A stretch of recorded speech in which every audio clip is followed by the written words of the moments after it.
रात का समय था और काफ़ी तेज बारिश हो रही थी। मोहन अपने घर जाने के लिए बस का इंतज़ार कर रहा था। काफ़ी देर इंतज़ार करने के बाद भी वहाँ कोई बस नहीं आई और अब वो थोड़ा परेशान होने लगा था। बस स्टैंड में मोहन के साथ एक लड़की भी बैठी थी। वो भी बस का इंतज़ार कर रही थी और तभी एक बस आई। बस का नंबर था 301। मोहन ने एक राहत की सांस ली और बस में बैठ गया। उसके साथ वो लड़की भी बैठ गई। आसपास बारिश बहुत तेज़ होने लगी थी और बाहर देख के तो ऐसा लग रहा था कि मानो बाढ़ ही आ गई हो और हर तरह बारिश ही बारिश हो रही थी। तभी ड्राइवर ने कहा कि हम आगे नहीं जा सकते, या तो आप दोनों यहाँ से उतर जाओ या फिर हम दूसरा रास्ता ले लेते हैं। इसमें वो लड़की ने कहा, नहीं नहीं, दूसरा रास्ता वो अगर सेफ ना हुआ तो हम इसी रास्ते से चलते हैं, वरना हम वापस चलते हैं। लेकिन ड्राइवर ने उसकी एक ना सुनी। तभी मानव ने कहा, एक्सक्यूज़ मी मैम, देखो मुझे घर जाना बहुत ज़रूरी है, इसलिए हम इसी रास्ते से चलते हैं जहाँ से ड्राइवर अंकल कह रहे हैं। ये सुन के वो लड़की भी अब शांत हो गई और कुछ ना कह सकी। थोड़ी देर बाद बारिश रुक गई और दोनों ने अपनी कांच खोल दिए। बाहर से ठंडी ठंडी हवा आ रही थी और ऐसे में मोहन की आंख लग गई। मोहन की आंख लगते ही उस लड़की की भी आंख लग गई और वो दोनों सो गए। उन दोनों को सोता हुआ देखकर ड्राइवर को भी नींद आने लगी। तभी कंडक्टर ने ड्राइवर को एक कहानी सुनाने का सोचा ताकि वो सो ना सके और बस का ध्यान रख सके। बहुत पुराने समय की बात है। गिन्ना नाम का एक लड़का था जो कि देखने में बिल्कुल अच्छा नहीं था। उसकी आंखें बाहर आ चुकी थी और उसकी लुक से कोई भी उससे बात करना या उसे दोस्ती करना नहीं चाहता था। सब उसको देख के डर जाते या तो दूर भाग जाते। इसलिए गिन्ना ने मन ही मन एक संकल्प किया कि मैं कुछ भी हो जाए अच्छी तरह से पढ़ाई करूँगा और अपना नाम बनाऊँगा। ऐसा होता भी है। गिन्ना बहुत मेहनत करता है और एक स्कॉलर बन जाता है।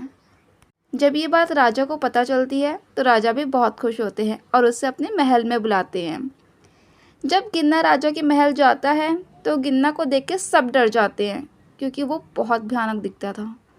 जब राजा को पता चलता है कि गिन्ना इतना भयानक दिखता है तो उससे उसकी स्कॉलरशिप भी छीन लेते हैं। ये सुन के गिन्ना बर्दाश्त नहीं कर पाता। उसको लगता है कि उसका जीवन पूरा व्यर्थ हो चुका है। उसने इतने साल जो भी मेहनत की थी सब बेकार हो गई। इसलिए वो आत्महत्या कर देता है। जब यमराज उसकी आत्मा को देखते हैं और उसके बारे में उनको पता चलता है कि ये कितना मेहनती और कितना सच्चा इंसान था, तो उनको उसके लिए बहुत बुरा लगता है। इसलिए यमराज उसको एक आशीर्वाद देते हैं कि तुम्हें मैं एक हेल का डीमन बना दूंगा, जिसको किंग ऑफ गोस्ट कहते हैं। अच्छा, फिर क्या हुआ? कंडक्टर ने पूछा। फिर क्या, कहानी ख़त्म? अरे ये कैसी कहानी थी, मतलब कुछ भी।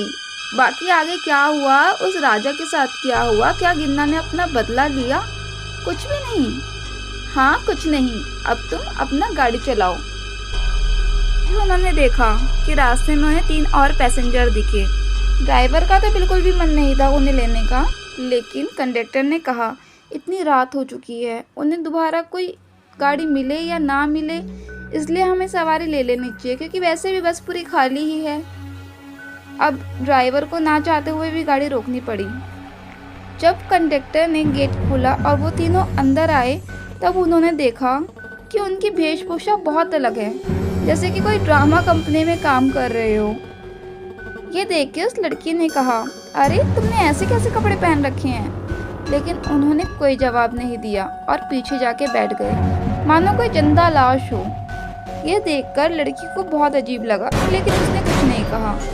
थोड़ी देर बाद लड़की ने मानव को कहा, तुम्हारी हिम्मत कैसे हुई मेरे बारे में इस तरह कहने की और मुझे छूने की? अरे मैम, आप क्या कह रही हो? मैंने आपको नहीं छुआ। तुम्हें तो मैं देख लूंगी। ड्राइवर, तुम यहीं गाड़ी रोको, इस हरामी को तो मैं पुलिस स्टेशन लेके जाऊंगी। और इतना कह के वो लड़की ने मानव का हाथ पकड़ा और बस से उतर गई। ये देखकर और बस वहाँ से चली गई। ये देखकर मानव बहुत हैरान हुआ और बहुत गुस्से से उस लड़की की तरफ देख के बोला, तुमने ये क्यों किया? तुमने मुझे झूठा इल्जाम क्यों लगाया?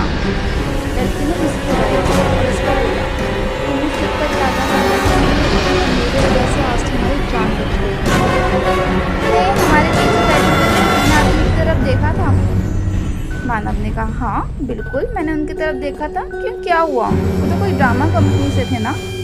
तभी वो लड़की ने कहा, नहीं, बेशक उनके चेहरे पे जो पेंट था वो किसी ड्रामा कंपनी का हो सकता है, लेकिन जब हवा चली थी तो उनके कपड़े हल्के से हिलने लगे थे और मैंने देख लिया था कि उनके पैर नहीं हैं। मतलब, हाँ, तुम सही समझे। उसके अगले दिन न्यूज़ में खबर आती है कि गोरखपुर से चली हुई बस जिसका नंबर 301 था, उसका एक्सीडेंट हो गया है। उनमें से 5 लोगों की लाश मिली है, जिनमें से 2, एक तो बस कंडक्टर और एक ड्राइवर थे, लेकिन बाकी 3 की लाश पहचानने में नहीं आ रही। उनकी लाश को देख के दावा किया जा रहा है कि वो लाश बहुत पहले ही सड़ चुकी थी। जब मोहन ने ये सब न्यूज़ देखी तो उसने उस लड़की का दिल ही दिल में शुक्रिया अदा किया।